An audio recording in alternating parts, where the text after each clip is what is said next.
आत्मीय भाइयों और बहनों प्रणाम। सेवा धर्म की सिद्ध साधिकाएं, लेखक श्री राम शर्मा आचार्य, पृष्ठ 38। साक्षरता की देवी श्रीमती दुर्गाबाई देशमुख। आपको पढ़कर सुनाते हैं, आइए सुनते हैं। 1933 में ग्रामीण क्षेत्र की एक छात्रा ने आंध्र विश्वविद्यालय विशाखापत्तनम में उच्च अध्ययन के लिए प्रवेश लेने के लिए आवेदन पत्र प्रस्तुत किया, किंतु उसे प्रवेश नहीं मिला। इसका कारण उस छात्रा की शैक्षणिक व चारित्रिक न्यूनता नहीं, वरन वहां कन्या छात्रावास का न होना था। इसका उस छात्रा के मन पर बहुत प्रभाव पड़ा, किंतु वह भी मन मार कर बैठने वाली नहीं थी। वह संकल्प की धनी थी। परिस्थितियों के सामने झुकना उसने नहीं सीखा, वरन परिस्थितियों से जीत जीते हुए पथ प्रशस्त करना सीखा था। बने बनाए मार्ग पर तो हर कोई चल देता है। मजा तो तब है जब नया मार्ग बनाया जाए। दूसरे ही दिन इस दृढ़ मना छात्रा ने समाचार पत्र में उक्त आशय का विज्ञापन प्रकाशित कराया कि वह विशाखापत्तनम में पढ़ने की इच्छुक छात्राओं के लिए छात्रावास खोल रही है। जो लड़कियां प्रवेश लेना चाहें उनसे तुरंत संपर्क करें। इस विज्ञापन को पढ़कर 12 लड़कियां जो छात्रावास में रहने की इच्छुक थीं उनसे मिली। उन दिनों उस क्षेत्र में लड़कियों का पृथक रहना लोग बुरा मानते थे। उन्हें वर्जनाओं के घेरे व परिवार के परिवेश में ही सुरक्षित समझते थे। ऐसी निराधार मान्यताओं के विपरीत उन्होंने 12 लड़कियों का छात्रावास सफलतापूर्वक चलाया। यही छात्रा आज भारत विश्वविख्यात समाज सेवी कार्यकर्त्री श्रीमती दुर्गाबाई देशमुख के नाम से जानी जाती है। उन्होंने समाज सेवा व शिक्षा के क्षेत्र में अपना अविस्मरणीय योगदान दिया है। उन्हें अपने साक्षरता प्रयासों के कारण चतुर्थ नेहरू साक्षरता पुरस्कार देकर सम्मानित किया गया है। उनका जन्म एक कट्टरपंथी जमींदार परिवार में हुआ था, जहां नारी का क्षेत्र केवल घर परिवार ही था। समाज में पुरुष के कंधे से कंधा मिलाकर काम करने वाली नारी की कल्पना का चित्र उनके माता पिता के मस्तिष्क में कतई नहीं था।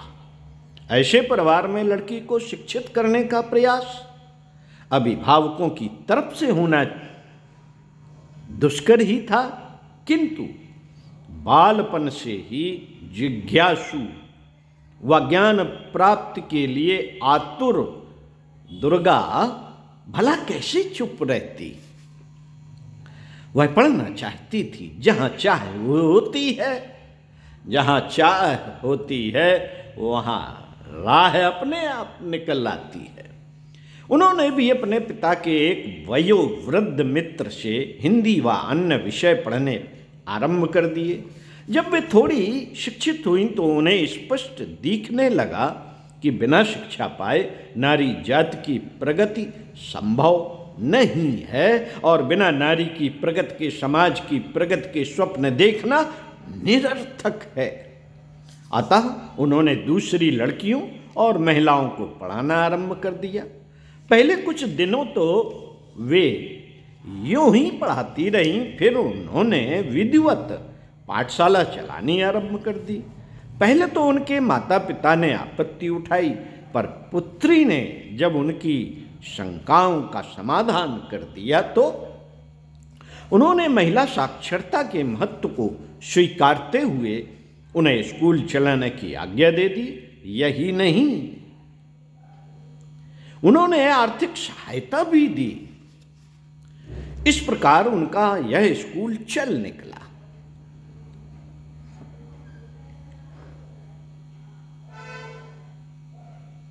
इस प्रकार उनका यह स्कूल चल निकला। इस स्कूल में हिंदी भाषा भी पढ़ाई जाती थी। 1923 में जब काकीनाडा में कांग्रेस का अधिवेशन हुआ तो उनके स्कूल की 500 स्वयं सेविकाओं ने दुभाषीय का काम किया। बड़े बूढ़े लोग अपनी कन्याओं की इस प्रगति पर बड़े प्रसन्न हुए तथा दुर्गा बाई का बहुत मान करने लगे। मित्रों, जहाँ दीपक जलता है वहाँ प्रकाश होकर रहता है। दुर्गा भी अपने परिवार में एक दीपक बनकर ही आई थी। 13 वर्ष की छोटी आयु में ही वह स्वदेशी आंदोलन में सक्रिय रूप से भाग लेती थीं। अपनी माता के साथ वे घर घर खादी बेचा करती थीं। वह नशाबंदी का प्रचार करती थीं। लोगों की ऐसी दुष्प्रवृत्तियों को छुड़ाने के लिए वह द्वार द्वार जाकर इनसे होने वाली व्यक्तिगत व सामाजिक हानियां बताती व उनसे ऐसी आदतें छोड़ने का आग्रह करती। इस प्रखर बालिका की तथ्यपूर्ण बातें सुनकर लोग प्रभावित हुए बिना नहीं रहते। दुष्प्रवृत्तियां छोड़ देने के लिए संकल्पबद्ध हो जाते। प्रख्यात गांधीवादी नेता श्री प्रकाश उन दिनों दक्षिण में स्वतंत्रता का सिंहनाद कर रहे थे। 1930 में जब वे जेल गए तो उन्होंने मद्रास के स्वाधीनता संग्राम का भार इस अल्पवयसी तरुणी के कंधों पर डाला। उन्होंने इनका चयन उसकी प्रतिभा, योग्यता व व्यवहार कुशलता को देखते हुए किया था। इस काम को उन्होंने बड़ी तत्परता के साथ पूरा किया था।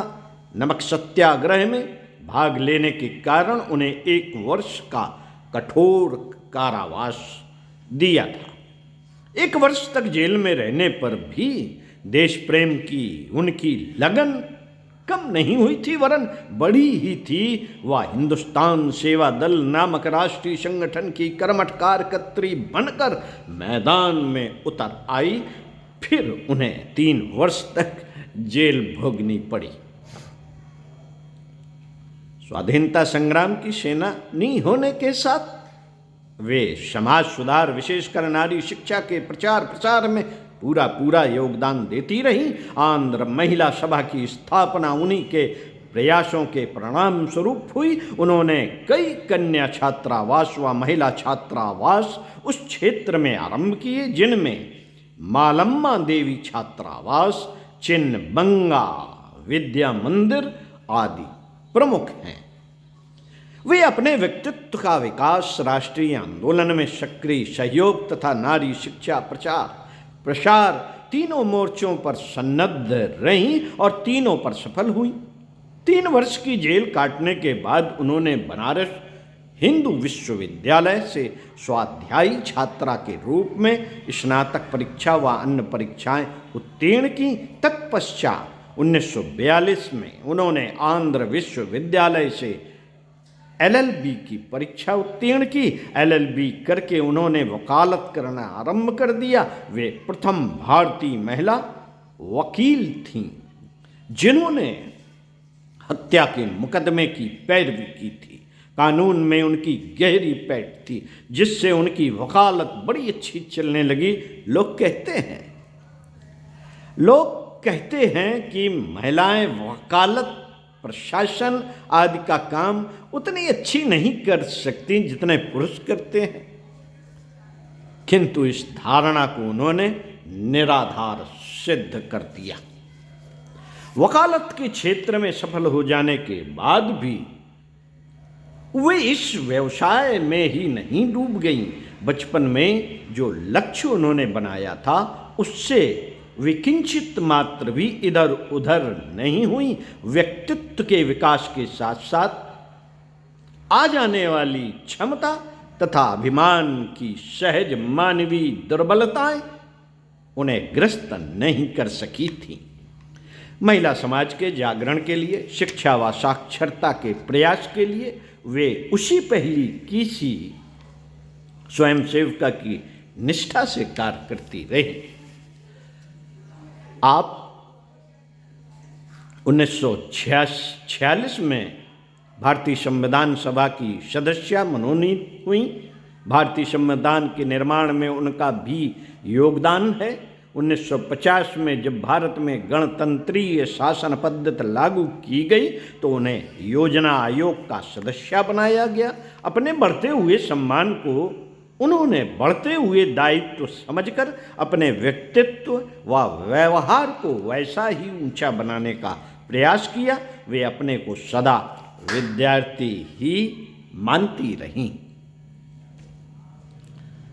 आप उस क्षेत्र में पैदा हुई जहां हिंदी भाषा बोली नहीं जाती।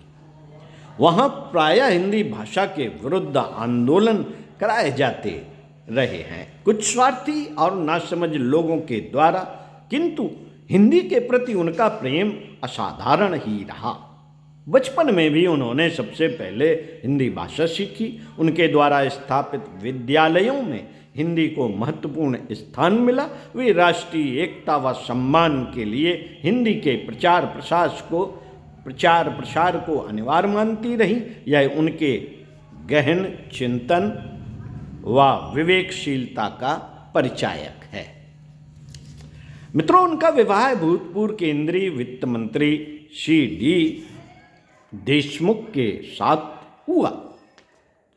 उन्होंने विवाह के लिए जल्दबाजी नहीं की। यदि विवाह करके नारी एक गाय की तरह परिवार के खूंटे से ही बंध जाए, उसका सामाजिक जीवन समाप्त हो जाए, तो ऐसा विवाह न करना ही ठीक है। अतः उन्होंने ऐसे सुलझे विचारों के पात्र की प्रतीक्षा लंबे समय तक की जो उन्हें सामाजिक क्षेत्र में सहर्ष कार्य करने दे। अपने पति के साथ कई बार विदेश यात्रा पर गईं। वहाँ के महिला समाज को उन्होंने खुली आंखों से देखा, खुले दिमाग से परखा। हमारे देश की महिलाओं की तुलना उनसे करते हुए उन्होंने नारी प्रगति के लिए नए कार्यक्रम प्रस्तुत किए। वर्षों तक वे केंद्रीय समाज कल्याण बोर्ड की अध्यक्षता तथा महिला शिक्षा की राष्ट्रीय समिति की अध्यक्षा के रूप में कार्य करती रहीं। उन्होंने बच्चों को शिक्षित करने के कार्यक्रमों की तरह ही प्रौढ़ पुरुषों व महिलाओं को साक्षर बनाने के लिए सरकारी व सामाजिक क्षेत्रों में कई संस्थान खुलवाए। उन्होंने समाज सेवा व पारिवारिक उत्तरदायित्वों का सुंदर सामंजस्य स्थापित कर रखा है। समाज सेवा के पीछे न वे परिवार को उपेक्षित करती हैं और न परिवार से ही उलझकर सामाजिक दायित्वों से विमुख हो जाती हैं। उनकी समाज सेवा को देखते हुए उन्हें चतुर्थ नेहरू साक्षरता पुरस्कार से सम्मानित किया गया है। उनका यह व्यक्तित्व व कर्तव्य नारी शक्ति को अपनी सामर्थ्य पहचानने व अपने सामाजिक दायित्वों को निभाने के लिए प्रेरित करने के लिए पर्याप्त है। साथियों, हर महिला के मन में ये इच्छा होती है कि वह कुछ करे, लेकिन उसको प्रेरित करने वाला समाज, परिवार जब उसके साथ नहीं होता है, तब वो है अपने आप को उसी ढर्रे में मान लेती है कि हम तो ऐसे ही हैं, हमें ऐसे ही जीना चाहिए, हम कुछ नहीं कर सकते। जबकि ऐसी बात नहीं है। जाने कितनी नारियां इसका प्रेरक उदाहरण है। तो साथियों, पढ़ते रहिए कुछ अच्छा, और ऐसी सेवा धर्म की सिद्ध साधकाओं को ढूंढ ढूंढ कर जानना चाहिए। परम पूज्य गुरुदेव ने ऐसी जाने कितने ही लोगों को की बायोग्राफी ढूंढी और उनको लिपिबद्ध किया और जन जन तक उनके प्रेरणापद कार्यों को पहुंचाया है। मिलते हैं अगले वीडियो में आपसे पुनः एक और सेवा जगत की सिद्ध साधिका मीरा बहन के साथ। ओम शांति।